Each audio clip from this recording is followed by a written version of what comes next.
Buenas tardes.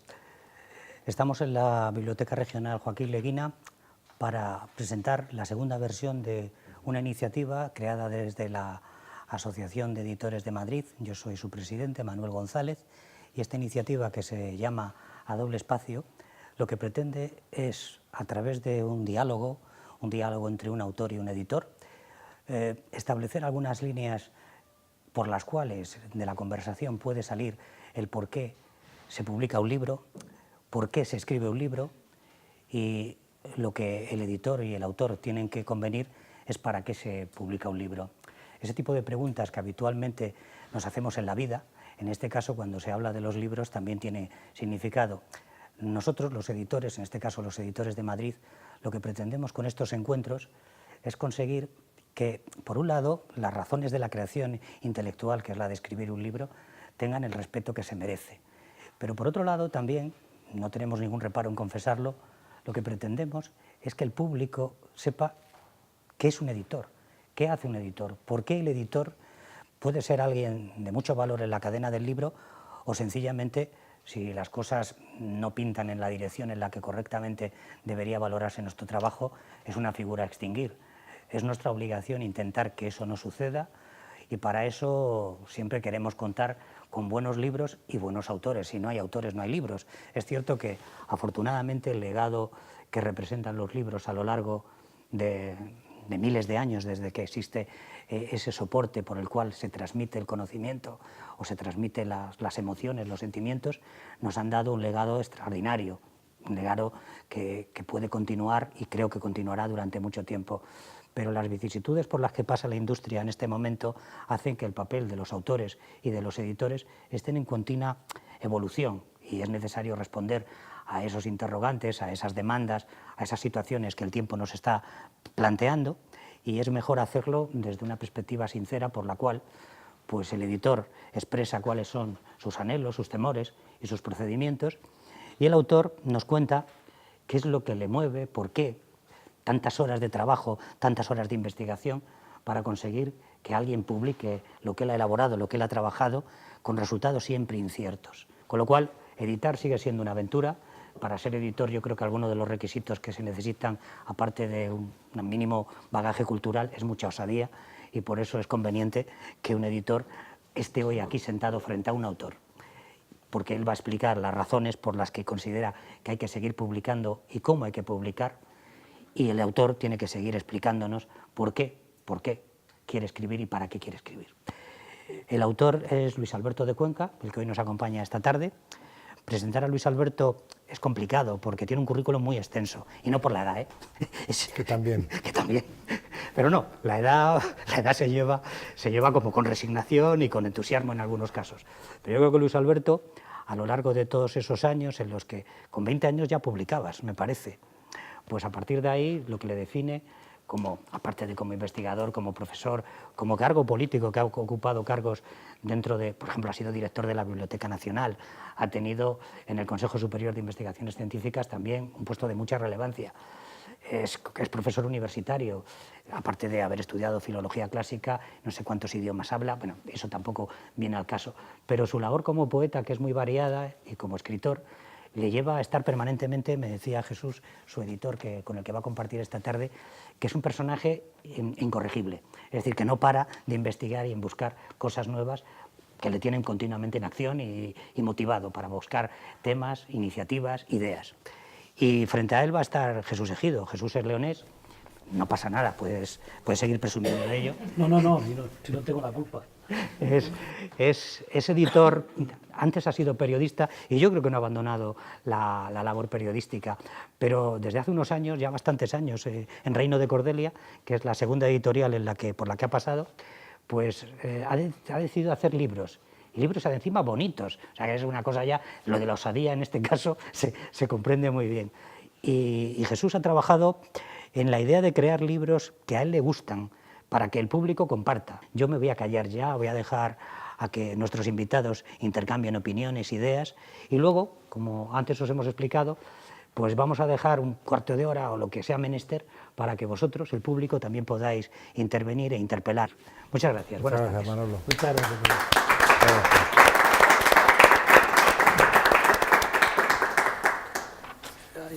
La bueno, chuleta... Jesús, es como si nos lleváramos mal tú y yo, que nos Sí. llevamos, pero que somos íntimos amigos, y además yo creo que no hay una relación entre editor y autor.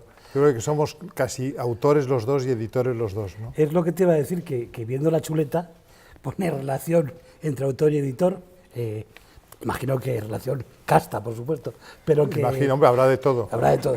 Pero en nuestro caso, casta. Que en nuestro caso, para mí Luis Alberto no es un autor, es una parte más de la editorial, ¿no? Yo no concebiría Reino de Cordelia sin Luis Alberto. Casi todos los libros que publicamos los consultamos, yo le pido opinión, le doy muchísimo la lata, y yo creo que una cosa que ha dicho Manolo, que tiene razón, desde que hemos llegado aquí, que hemos llegado a y cuarto, hemos llegado como 45 minutos antes, hemos dado una vuelta por la biblioteca, que es muy bonita. La biblioteca tenemos que agradecer a Isabel Moyano, Claro. su acogida y su hospitalidad Sí, en este al lado de sitio esta maravilloso. fábrica cervecera tan maravillosa, que huele como a lúpulo, imagino que lo habrán puesto porque yo soy de León, tengo esa desgracia. Hay mucho lúpulo por ahí. Mucho, y poca cerveza, pero mucho lúpulo. Pero que luego tú has querido tomar un agua, no estaba cerrado el bar, luego has bajado, o sea, no has parado. Yo creo que una cosa que nos une también es un poco la curiosidad, ¿no? Yo creo Somos un poco hiperactivos los dos. No, tú más, pero sobre todo la curiosidad, o sea que... Yo creo que la curiosidad es lo que hay que mantener hasta el último día, yo creo que sí. Claro, la curiosidad, y luego hay una cosa que me llama la atención, que es que Luis Alberto es filólogo clásico, sabe leer en latín y en griego, que a mí me parece una cosa complicadísima, digo que sabe leer de seguido. Es Premio Nacional de Poesía, Premio de la Crítica de Poesía, y tal. Pero bueno, lo que me gusta de él, que a mí me pasa, es que él escribe y yo edito para pasarlo bien. Es que es fundamental el concepto de placer a la hora de acercarse a la lectura. Yo sé que hay libros que evidentemente no producen placer, porque un código civil pues lo que hace es consultarse, pero no produce excesivo placer. Sobre todo si eres un asesino o una cosa así, o un delincuente, imagino. Imagínate, Eso sobre todo el todavía. Código Penal, eso para los delincuentes es fatal. Pero en cualquier caso, yo creo que si desde muy pequeñitos, como nos ha pasado a ti y a mí, nos han inoculado en vena, no se sabe quién, si en nuestra familia o ese profesor que todo el mundo recuerda como una figura importante en la vida de lector de alguien, pues se nos inoculó ese virus, que en mi caso empezó leyendo tebeos de una manera voraz, pero continuó leyendo libros sin que dejara de leer tebeos. En ese sentido te pasa a ti lo mismo que a mí. Somos un poco, perdona la pedantería, pueri a eterni, niños para los restos, niños eternos, ¿no? Y en ese sentido yo creo que eso nos ha unido mucho, porque tú crees que hay una alta cultura, pero que también hay una cultura popular, y que las dos merecen la atención que se merece, que es mucha, y que además hay muchas cosas trufadas entre lo popular y la alta cultura, que también nunca son puras las definiciones de las cosas, sino que se alían entre ellas, ¿no? Fíjate, yo lo que creo, y además pensando en ti también, ¿no? Yo lo que creo es que cuando uno empieza a comer, pues come potitos, y luego ya le dan mortadela, pero ya cuando se educa, prefiere el jamón serrano, ¿no? Entonces yo creo que la lectura es siempre un placer. De los tebeos que leíamos, que a veces eran infumables, otros no. No, pero algunos eran obras maestras, sí, porque algunos... todos los cómics americanos de los años 30 y 40, El hombre enmascarado, Flash Gordon, Rip Kirby, esos son obras maestras, La pequeña Lulú, que nos entusiasma, por ejemplo. Pero que luego, según vas aprendiendo a leer, ya hay cosas que te... Bueno, sobre todo, a ti te gusta más el género que a mí. Yo soy un partidario acérrimo del género, y tú pones un poquito de orden en mis gustos cuando te recomiendo cosas abiertamente pulps. Sí, no, yo comprendo que me gusta Fu Manchu. A mí me entusiasma. Por cierto, el otro día compré el DVD de la hija de Fu Manchu. ¿Ah, sí? Una Mirna Aloy espléndida haciendo hija de Fu Manchu, año 32, antes del código Hays. O sea, que son de la Universal, son las americanas todavía, ¿no? Americanas, incluso cuando se podían hacer las cosas y decir las cosas y desvestir las cosas antes del código moral ramplón, que luego sustituyó a la libertad omnímoda que existía entonces. ¿Tú recuerdas cuál fue el primer libro que leíste? Primer libro que leí, libro. Quizá el libro de la jungla, el libro de las tierras vírgenes de Kipling, que me sigue fascinando. Quizás fuera ese.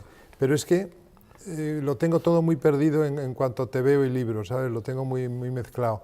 Y también las novelas de Rafael Sabatini, el escritor británico de origen italiano, de capa y espada. A Scaramouche, todas estas. Scaramouche, otros que eran El Rey, no sé, no me acuerdo ahora mismo de títulos, pero estaban en la editorial Juventud, en una colección de novelas que tengo ahora completa y que mi padre tenía encuadernadas y ahí los leía. Y Los Tres Mosqueteros también es una de las primeras obras que leí seguidas. Y me Yo creo que me entusiasmó. aburrió Libro mucho gordo. Los Tres Mosqueteros cuando... A mí en cambio me gustó, fíjate. Y luego lo que leí muy de jovencito, 12 años, no las primeras lecturas, pero casi, fue la saga entera de Sherlock Holmes, que me fascinó, y los episodios nacionales de Galdós, que entonces te los prescribía la familia, era como una prescripción médica, tienes que leer los episodios nacionales. Y yo lo pasé bomba, sobre todo con la primera y segunda serie, que me parecen fascinantes y me siguen pareciendo. De hecho, mi hija Inés se llama Inés por Inés de Santorcaz, la ¿sí? protagonista de la primera serie de los episodios nacionales, que acaba casándose con Gabriel Araceli. Claro, que es el muchacho de Trafalgar. Claro, de Trafalgar. Es curioso porque además parece ser que arranca con Trafalgar porque llega a conocer a uno de los últimos supervivientes de la batalla, ¿no? La primera edición de Trafalgar por tanto, de todos los episodios nacionales de 1873. Entonces todavía había gente que habían pasado 60 y tantos años, pero podían tener 80 muchos años o 90 y tener la memoria intacta y poder contarle a Galdós, que probablemente empezó a escribirlo a finales de los 60, todo lo que había ocurrido entonces, ¿no? Me parece magistral esa serie. De la primera y la segunda de Salvador Monsalud como protagonista también es muy interesante. Ya a partir de la tercera con Fernando Carpena, yo creo que es más aburrida, y la cuarta y la quinta son abiertamente infumables, pero la primera y la segunda son fantásticas. Bueno, de todos modos, si las lees, es un modo también de leer la historia de España novelada, con lo cual tampoco está mal, ¿no? A lo mejor no son tan divertidas. Se aprende siempre, se aprende. A mí Galdós es un autor que me interesa mucho. Vamos a tener que celebrar de una manera absolutamente formidable el centenario de Galdós en 2020. Y yo creo que debemos echar la casa por la ventana, a ver si también nuestros próceres deciden tirar la casa. Yo espero que no nos tiren por la ventana nuestros próceres. A nosotros, sí, lo agradecería. Por insistirles demasiado en que canten a Galdós. Que Galdós es tan grande como el más grande de los novelistas ingleses o franceses del siglo XIX, ¿no? Yo una vez le dije a un ministro de Cultura que por qué no vendíamos a los alemanes a Cervantes, que nos iría mucho mejor a todos. Bueno, con Calderón pasó eso, que los alemanes compraron la mercancía y lo pusieron de moda a partir del romanticismo. Y desde entonces en España conocemos a Calderón. En fin, no sé, algo habría que hacer. Pero bueno... Pero lo de Galdós hay que celebrarlo como merece, porque era un genio absoluto de la novelística. Yo quiero publicar Fortunata y Jacinta, ilustrada. Ilustrada, maravillosa. Una edición ilustrada. Yo entre, por ejemplo, Fortunata y Jacinta y La Regenta, que siempre se discute mucho. ¿Qué te gusta más, La Regenta o Fortunata y Jacinta? Siempre elijo Fortunata y Jacinta. Yo creo que es mejor novela Fortunata y Jacinta que La Regenta. Oye, por cierto, hablando de Amoros, que tenía una edición de Valle Inclán que tú no tenías y siempre estabas... Por fin ya conseguí. Las has conseguido. Él tenía las 4 sonatas en primera edición, además en la misma encuadernación que yo he visto en su casa varias veces. Y me faltaba la de otoño. Pero por fin, cuando llega el otoño, si no el invierno de mi vida, he conseguido la sonata de otoño de Valle Inclán. De hecho, por ejemplo, mi último libro de versos se llama Bloc de otoño. Sí, sí. Y es un homenaje en el fondo a Valle. Porque en la figura poética en la que me enmascaro en mis poemas, hay mucho de Marlene Marqués de Bradomín. A mí me fascina el Valle Inclán modernista, me gusta más que el Valle Inclán después crítico de la Corte de los Milagros y de Viva mi dueño. Me encanta también, por supuesto, que hemos hecho una edición preciosa de Luces de Bohemia, ¿no? Pero como las sonatas para mí, lo he dicho en un poema, ¿no? Los sonatas de Valle, los cuentos de Borges, los poemas homéricos, son las cosas que más me interesan, y por supuesto Shakespeare, que para mí es el colmo de la literatura, lo máximo que puede darse Sin desmerecer a Juego de Tronos, que por cierto... Pero es que Juego de Tronos tiene un aire shakespeariano muy notable. Yo siempre lo defino como una mezcla entre Shakespeare y Tolkien. A mí Tolkien, que es considerado como un autor para niños, siempre me ha fascinado de una manera absoluta. Entonces me parece que Juego de Tronos tiene la gran magia, la gran pericia de haber mezclado un mundo para todos los públicos de 9 a 99 y un mundo más restringido, amoral por completo, sin ningún tipo de principio, profundamente humano como es el de Shakespeare. Mira, eso me llama mucho la atención, ahora que los políticos han puesto de moda, aparte de divertirse de chulapos, la palabra transversal, eso de la literatura transversal, esos libros que los puede leer un niño de 9 años o un niño de 99. Ahí la del Tesoro, por ejemplo. Sí, todo Stevenson. Asterix, Sherlock Holmes, Asterix, El Mago de Oz, Tintín. Tintín. Yo soy más de Marsupilami, Lo sé, como bien se ve por el reloj. Yo tengo Tú eres aquí, más de Tintín. no, en el reloj no tengo a Ah, Tintín, a sino Jean a Autry, Jean Autry, Jean Autry. porque es que soy un gran partidario de los tebeos de la editorial Novaro, la editorial extinta mexicana Novaro, que no hay manera de encontrar colecciones completas. Por ejemplo, yo en este momento empeñaría mi patrimonio por una colección completa de la pequeña Lulú en buen estado. Lo digo por si hay alguien que pueda ofrecerme. ¿Y por qué te dices poeta? Porque imagino que ser futbolista está claro, pero ser poeta... No, ser futbolista por los dividendos si eres futbolista de élite. Pero yo la verdad es que me hice poeta porque no tuve más remedio, porque me regaló mi madre cuando tenía 11 o 12 años un cuaderno de tapas rojas, porque veía que el niño tenía una inclinación a la escritura, y entonces ahí empecé a garabatear poemas que imitaban de una manera descarada a Juan Ramón Jiménez o a Rabindranath Tagore, pero que era imitar siempre a Juan Ramón, porque Juan Ramón era el traductor junto con su señora de Rabindranath Tagore del inglés, no del bengalí. Y entonces, pues todavía conservo el cuaderno. De modo que el día menos pesado te lo ofrezco para que hagas una edición facsímil. No, pues lo editaremos, lo editaremos. Es muy curioso porque tu primera poesía es como muy elevada, es muy cultista, y luego ya en la Caja Eso es lo de que Plata... pasa siempre, yo creo que vamos de lo más complicado a lo más sencillo, a lo más simple. Yo creo que es una evolución muy normal. Por ejemplo, en la generación del 27 se dio esa evolución también. El Alexandre, por poner un ejemplo, de preguerra, el de Pasión de la Tierra o Espadas como labios, es mucho más confuso, más surrealista, más, ¿cómo te diría yo?, con un sentido más de laborioso, de búsqueda de la palabra, más abstracto, que no el Alexandre humanizado de posguerra, ¿no?, de Sombra del Paraíso, poemas de la consumación, diálogos del conocimiento, etc. ¿Te has dado cuenta que has hablado mucho de que tus padres te incitaban a leer y tal? Había una biblioteca buena en casa de mis padres, pero sobre todo era de disfrute, no era una biblioteca... Mi padre era abogado, pero no tenía una biblioteca jurídica buena, sino que tenía novelas de aventuras, novelas de capa y espada, clásicos. Pero, por ejemplo, Shakespeare no estaba en la biblioteca paterna, entre otras cosas, porque es tan disolvente que yo entiendo que una familia burguesa prohíba radicalmente a Shakespeare. Pero a los 12 años, cuando me dieron matrícula en reválida de cuarto, recuerdo que con el dinero de la matrícula que les ahorré a mis padres, me compré la edición en papel Biblia de las obras completas de Shakespeare de Astrana Marín de Aguilar, y desde entonces he coleccionado todas las ediciones de Aguilar, desde la del 29, que empezó muy pronto, de obras completas de Shakespeare. Las tengo yo creo que todas. Y me parece y siempre un con sueño. Astrana Marín, siempre la traducción de Astrana Marín. Astrana Marín siempre. Y la verdad es que es un castellano perfecto el de Astrana Marín. Lo que pasa es que luego he traducido a Shakespeare, como tú sabes muy bien, porque auspiciaste esa empresa, el Macbeth, que hicimos José Fernández Bueno y yo, y me he dado cuenta de que a veces pues también se saltaba alguna frase, Sí, no es todo Don Luis Astrana. Es que cuando Don Luis Astrana veía que chorrea mucho la sangre, le pasaba la fregona. Eso está muy bien, está muy bien pensado. No, pero te decía porque es verdad que, por ejemplo, mis padres no... Bueno, yo fui gran lector porque mi padre me prohibía leer, porque no hacía otra cosa.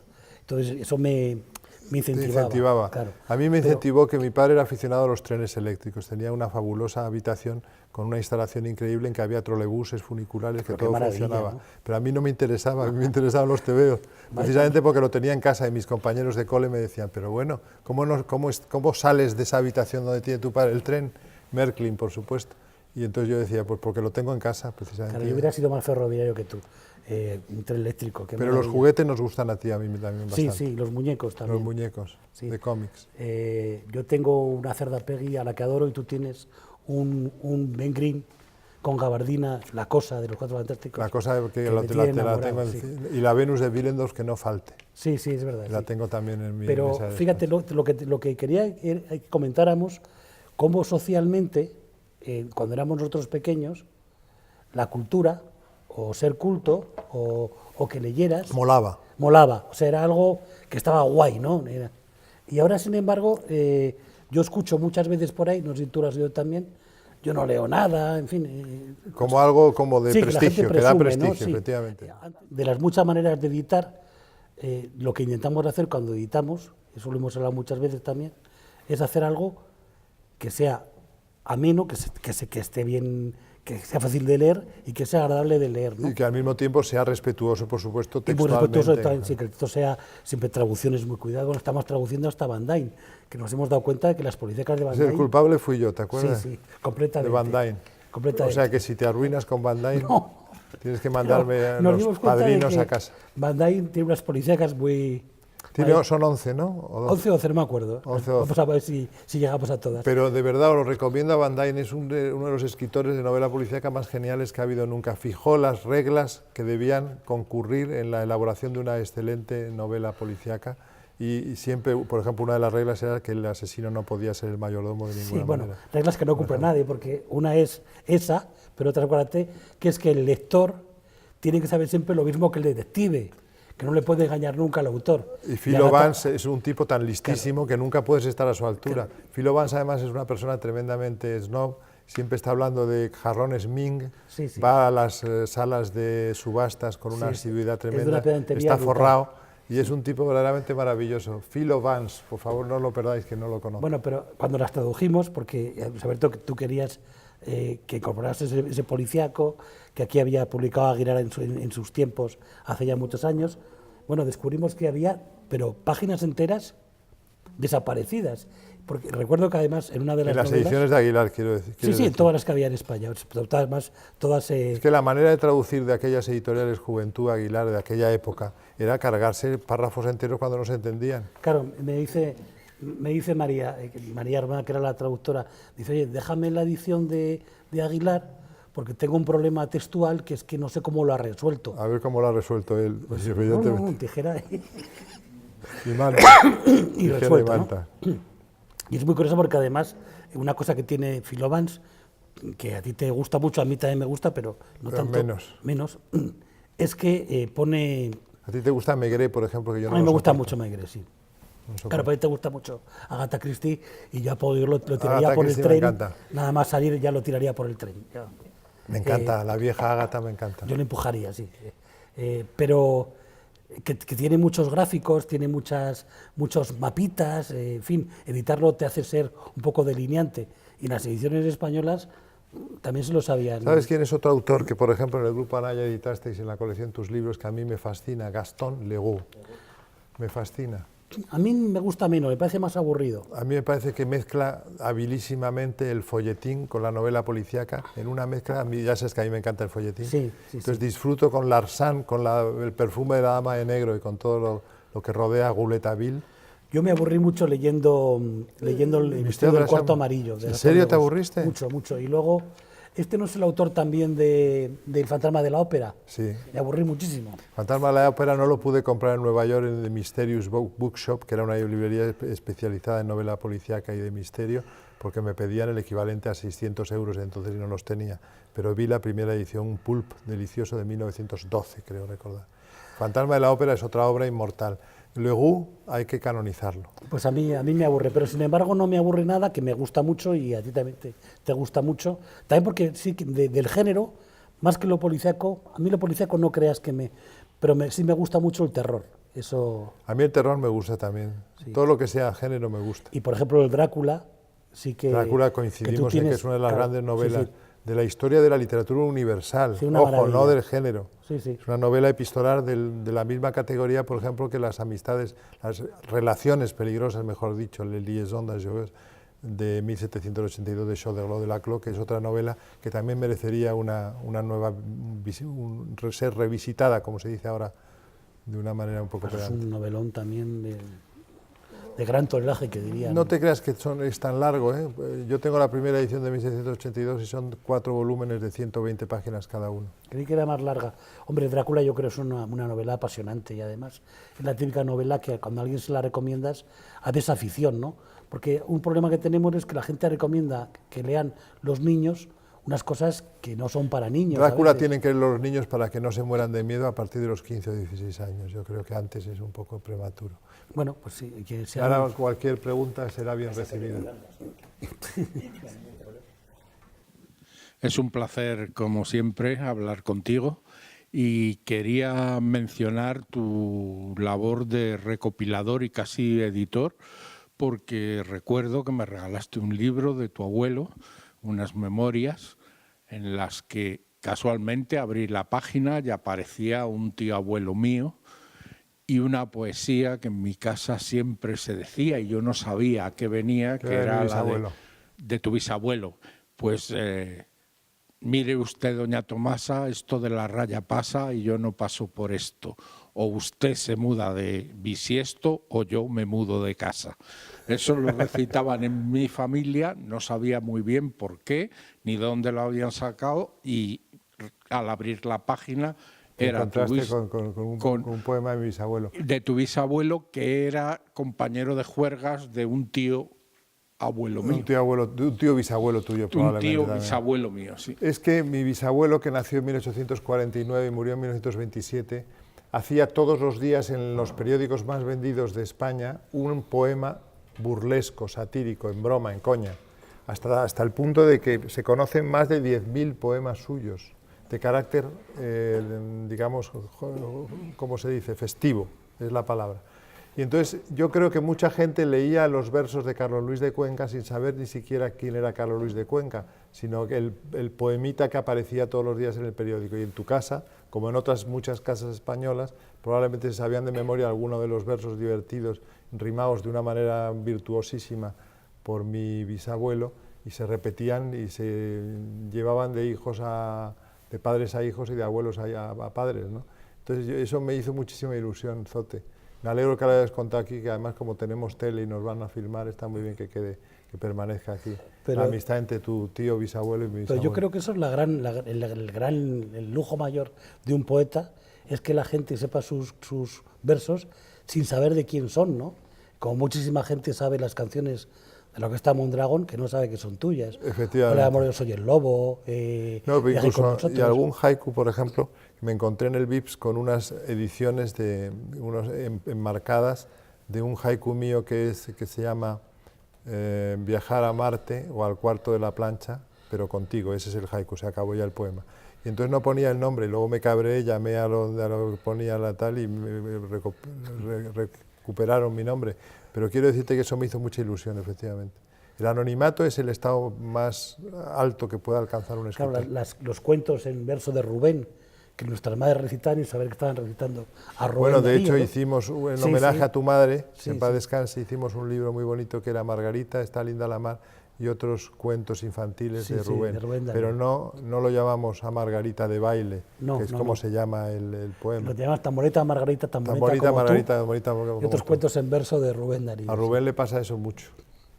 Es una pregunta para Jesús Ejido. Y no me digas si es bueno, sí. Es, a pesar de que sea bueno, ¿publicarías un libro o otro libro? Tú también puedes contestar, Luis, si quieres. Mira, yo quitando 4 o 5 cosas que digo que no haré, espero no hacer nunca. Por ejemplo, jamás publicaría Chesterton, a ver si lo puedo cumplir.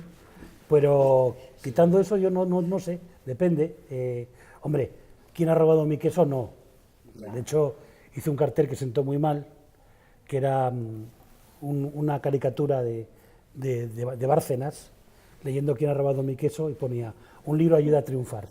Y no hizo mucha gracia, porque a mí sí me lo hacía. Además lo hizo Pepe Gallego y tal. Pero depende del libro que sea. Yo hay una cosa que también creo que debemos hacer los editores, que es hacer clientela. O sea, las grandes firmas de moda tienen su clientela. Entonces yo creo que hay que hacer clientela. Entonces, si un libro nos gusta, ¿por qué no? Hace poco, hace un año y pico, Luis Alberto me pasó un libro que me dijo: mira esto a ver qué te parece, que se llamaba Imágenes, que era un libro que él había hecho en Siruela con Jacobo, con el duque o con el conde. Hace la primera época de Siruela, que eran unas imágenes que representaban cuadros grecorromanos del siglo II después de Cristo, ¿no? 2-3. Parece ser que había una tendencia en aquella época que los escritores escribían sobre los cuadros, o sea, contaban los cuadros de un modo literario. Obviamente lo que contaban no era la calidad de la pintura, sino contaban la temática, el argumento. Claro, y que era todo mitología, ¿no? Bueno, pues lo hemos hecho y recuerdo que, bueno, me lo he pasado muy bien haciéndolo, la traducción de Luis Alberto y de Miguel Ángel Elvira es una maravilla y bueno, me han ayudado mucho, hemos sacado un libro que nos lo hemos pasado muy bien haciéndolo, porque yo intento pasármelo bien haciéndolo. Y recuerdo cuando lo sacamos hace un par de meses, ¿no? Cuando yo lo presenté a la distribuidora, me dijo, oye, ¿y esto a quién le interesa? Y dijo, hombre, a mí. Y yo, pero aparte de a mí, pues también creo que a la gente que le interesa la mitología, que puede haber mucho. Y a la gente que le interese la pintura en el mundo grecorromano, porque parece que solo hay escultura y arquitectura en el mundo grecorromano, y hay una pintura riquísima que no se conoce y que se ha perdido, salvo por Pompeya y por los murales que nos legó en la erupción del Vesubio. Pero bueno, realmente es interesantísimo. Y recuerdo que aquella noche había quedado con un amigo mío que es editor, que no voy a decir su nombre para no lacerarlo más, y entonces él venía de presentar en el COC un libro de un tipo que está loco y que según era muy mala la novela y que además el tío firma con un seudónimo, una cosa muy extravagante, y me dice, oye, ¿y a quién le interesa esto que has publicado de los Boyers? Claro, yo le digo, oye, pues oye, a tanta gente como al que has publicado tú, al loco este, ¿no? Pero bueno, pues han pasado mes y medio, 2 meses, y hombre, es un libro gordo, tal, he vendido 700 ejemplares. Entonces, yo creo que también al público hay que educarlo, y desde luego si hay un libro de autoayuda que sea interesante, eso sí, a priori, no me interesa absolutamente nada, pero bueno. Pues que hay libros de autoayuda que ennoblecen el género. Por ejemplo, yo pienso que Lato Sensu es un libro de autoayuda, Le Petit Prince, de Antoine de Saint-Exupéry, de alguna manera, y es un libro extraordinario. O sea, quiero decir, es el cielo de los libros de autoayuda, pero de algún modo, a mí, por ejemplo, me ayuda moralmente el Petit Prince. Claro, nunca lo había visto con la autoayuda, pero por ejemplo, la biografía del tenista que era calvo, americano, y que... Agassi, André Agassi. Que es un libro más o menos que se utiliza como autoayuda, porque va contando su superación. Es un libro magnífico, escrito por un Pulitzer, que dicen que es una maravilla, y ha vendido muchísimos ejemplares. Jesús, yo quería preguntarte una cosa, y es si como editor has notado que lo políticamente correcto, el lenguaje inclusivo, etcétera, etcétera, etcétera, está suponiendo algún tipo de censura o una losa o una nueva dictadura, algo que hay que esquivar, o lo estás dejando de lado. Mira, el problema es que, es un tema del que también pensaba, ¿verdad? Pero ¿sabes lo que ocurre? Que lo comentamos el otro día Luis Alberto y yo en una presentación que tuvimos de las canciones completas de Luis Alberto, ¿no? Que acabamos de publicar. Que es que a nosotros nunca, nada ni nadie nos ha hecho no publicar algo. O sea, es que me da igual. O sea, por ejemplo, ahora que decía Luis Alberto, esta moda de que malos son los cuentos infantiles. Nos hemos hartado a publicar cuentos. Bueno, y de hecho hay versiones de cuentos infantiles políticamente correctos y con el lenguaje inclusivo, que son como de coña. Pero en Circe, un tal Gardner, ¿os acordáis de los cuentos infantiles políticamente correctos de Gardner? Eran maravillosos, 3 volúmenes pequeñitos, cuadraditos, estilo como nuestra colección de poesía. Y entonces se reía de todo el tema ya hace 20 o 25 años o 30 cuando empezó esto en Estados Unidos, ¿no? Pero sí que veo esa presión, además la veo por parte de los políticos. Hombre, el problema, como aquí no lee nadie, yo creo que no le interesamos demasiado a nadie, ¿no? Pero es algo que no me ha influenciado nunca. Y mira, por ejemplo, ahora he publicado acaba de salir, un libro que son artículos de Fernando Arrabal. Yo he publicado, a mí me gusta mucho Arrabal, me cae muy bien, me parece un señor interesantísimo, educadísimo, me río mucho con él, es muy amable y me gusta mucho publicarle. Y entonces hemos publicado un libro de él, de artículos, y él quería que la cubierta fuera un cuadro que él diseñó, que se llama Tirso de Molina tenía razón, donde hay un niño desnudo que va con un pene enorme debajo del brazo. Y obviamente eso se cargaba todas las redes sociales, pero no le dije absolutamente nada. Le han dado la cruz de Isabel la Católica y ya la han convencido de que ese libro iba a tener muy mala salida por redes sociales y todos le hemos cambiado la cubierta. Pero porque lo pidió el propio Pero porque Fernando. lo pidió él. Entonces me dice, pero me gustaría que dentro del libro, como un recordatorio de comunión, fuera el cuadrito. Y como una cosa muy bonita, como de comunión, en cada libro va encartado, Tirso de Molina tenía razón. Que es evidentemente una alusión al burlador de Sevilla. Sí, y a Juan Tenorio, imagino, ¿no? Juan Es un Tenorio, poco- el burlador. Claro, exactamente. Sí, un poco juega eso. Pero no, publico a Martín, que me decían, "Ay, vas a publicar a Martín, tal, te van a meter en la cárcel". Digo, ¿qué más quisiera que meterla en la cárcel? Porque alguna vez he pensado... Lo oye, mismo eras diputado, incluso, y te meten en la claro, cárcel. sí. Diputado autonómico. Hubiera ido a recoger hoy el acta. Y bueno, no, sí, creo que no te dan el iPad ni el teléfono móvil, porque en la cárcel no te deja tenerlo. Pero vamos, que no... Pero es verdad que eso ocurre, y yo creo que ocurre porque hay mucha melonez y lo que hay es un desinterés muy grande por la cultura. Eso que decía Luis Alberto, de que siempre el Ministerio de Cultura parece que es el pobre, yo le comentaba, fíjate qué cosa curiosa, cuando los políticos, alcaldes, o presidentes de comunidades, tienen problemas con el concejal de cultura, con el diputado de cultura, lo quitan, ya lo asumo yo.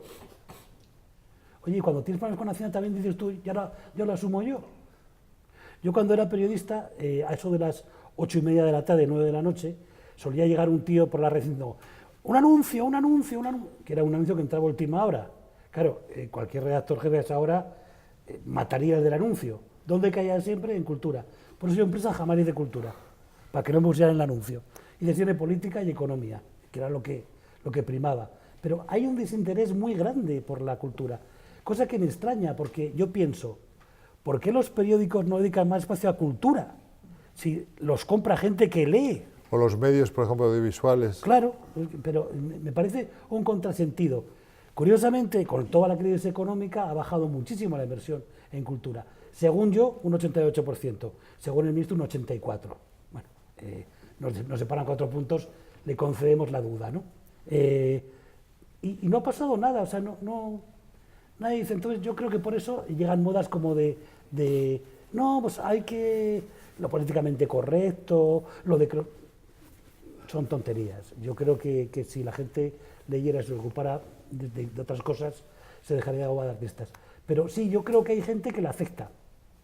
A mí, como lo ves, bueno, vamos, ya te digo que me da igual, y ojalá me metan en la cárcel, así venderé más libros.